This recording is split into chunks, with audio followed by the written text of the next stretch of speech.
भाई वाह, क्या मैच जिताया ध्रुव भाई। सच कहूं तो जब कोई यंगस्टर जिसे सीनियर लेवल पर कोई खास अनुभव नहीं है या फिर उसने ज्यादा कोई फर्स्ट क्लास मैच नहीं खेला है, जब वो आपका मसीहा बनकर के मैच जीता जाए तो उसका अलग ही आनंद मिलता है। वरना कई सालों से ये टीम विराट रोहित के इर्द गिर्द ही घूम रही है। जो चले तो हमारी जीत हुई और जब फेल हुए तो टीम की हार रिपीट हुई। हमने पहले दिन जब कवरेज की तो इंग्लैंड जबरदस्त फाइट करके 300 क्रॉस कर गया। लग रहा था अपना काम मुश्किल होने वाला है। रोलर कोस्टर की तरह चला ये टेस्ट मैच और सीरीज हमारी हुई। लेकिन ऐसा क्या हुआ इस टेस्ट में? किसने क्या खोया, क्या पाया? इंग्लैंड ने कहां चूक कर दी, हमने कहां बाजी मारी? आइए ये सारी बातें इत्मीनान से जानते हैं। इस बात में कोई दो राय नहीं कि पहला दिन जो रूट के नाम था। जितना मुश्किल इस पिच पर बैटिंग करना हो रहा था, बैट्समैन तो बस आ जा रहे थे। इंग्लैंड भी 112 पर 5 था, वो भी पहले ही सेशन में। इसे देख करके तो यही लगा कि तीसरे दिन से आगे ये टेस्ट मैच नहीं जाएगा। मगर फिर एक एक्स्ट्राऑर्डिनरी परफॉर्मेंस आ गई जो इंग्लैंड को 300 के पार ले गई। जो रूट ने अपना 31वां शतक जड़ दिया, वो भी बेहद ही चैलेंजिंग कंडीशन में। इस सीरीज में वैसे इनका बल्ला खामोश था, ऊपर से यहाँ टीम को सम्मानजनक स्कोर तक पहुंचाने का प्रेशर।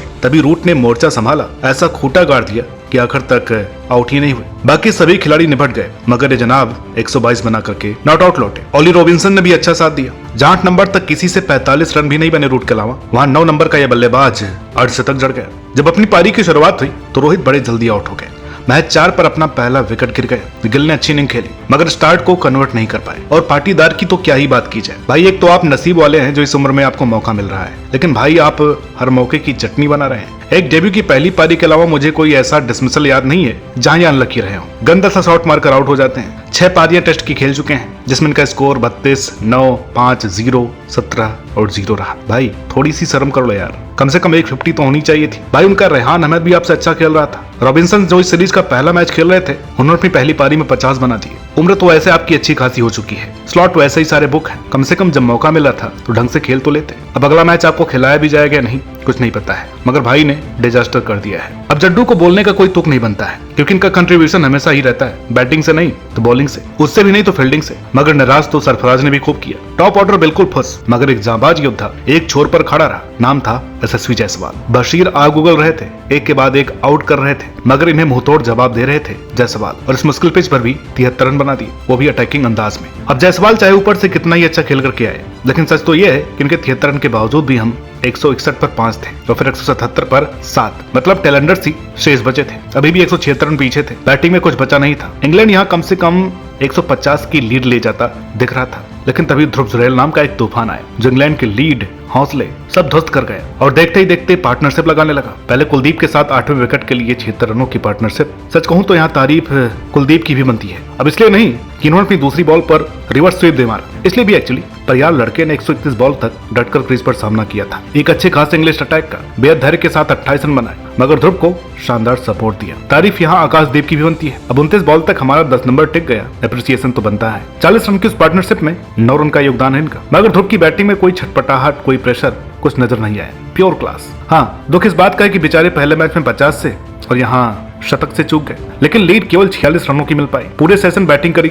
हमने तीसरे दिन, जो कि अपने आप में एक उपलब्धि है। और ध्रुव के साहसी 90 रनों की महानता कुछ ऐसी रही कि खुद इस सदी के महान बल्लेबाज जो रूट ने भी उनकी पीठ थपथपाई। जब इंग्लैंड वाले दूसरी पारी में आए तो मुझे उम्मीद थी कि यार कुछ तो अच्छा स्कोर होगा। अगर इन्होंने किसी तरह 200 भी बना दिया ना तो मैच ऑन रहेगा, क्योंकि हमारे वालों की 150 में भी सांस फूलने लगती है। 200 प्लस तो पहुंच से बाहर ही हो जाता, लेकिन नहीं, ये नहीं सुधरेंगे। इस पूरे सीरीज की कहानी रही है, जब चीजें बिल्कुल इम्पॉसिबल लगती हैं तब 190 की लीड खाकर भी कमबैक कर जाते हैं, लेकिन जब बात इनके हक में थी, 46 की लीड थी, काम आसान लगता तो ये ढीले पड़ जाते और हो गया कोलैप्स। बेचारे क्रॉडले अकेले लड़ते रहे। वो तो भला इनका जो कि 60 रन बना दी और गिरते पड़ते इंग्लैंड 145 पहुंच गया, वरना ये तो 100 भी ना बना पाते। बेन स्टोक्स भाई थोड़ी सी शर्म कर लो यार, बात इतनी बड़ी कि हम सीरीज जीत करके जाएंगे, रन आपसे 10 भी नहीं बनते यार। इतना बड़ा दिग्गज ऐसे ऐसे स्कोर पर आउट होता है कि मूड खराब हो जाता है। और रोहित भाई आप बादाम खाया करो भाई, भगवान ने भूलने की बीमारी किसी को न दे। हमारे कप्तान साहब यही भूल गए कि हमारे पास आकाशदीप नाम का एक बॉलर भी है, जिसने पहली पारी में इंग्लैंड को नाक को चने चबवा दिए थे। दूसरी पारी में भाई को बॉल ही नहीं थी। अब रन चेज की शुरुआत तो जबरदस्त हुई, 84 रनों की ओपनिंग स्टाइल, क्या बात है,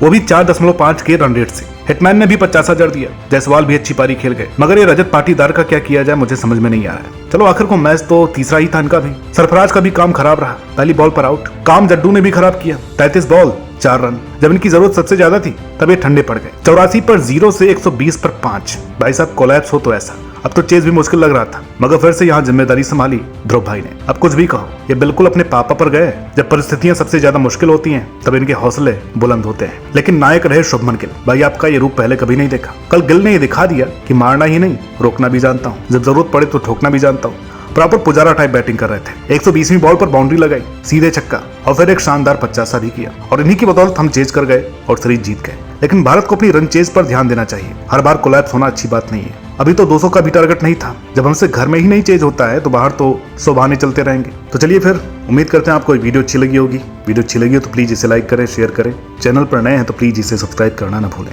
मिलते हैं आपसे अगली वीडियो में, तब तक के लिए नमस्कार।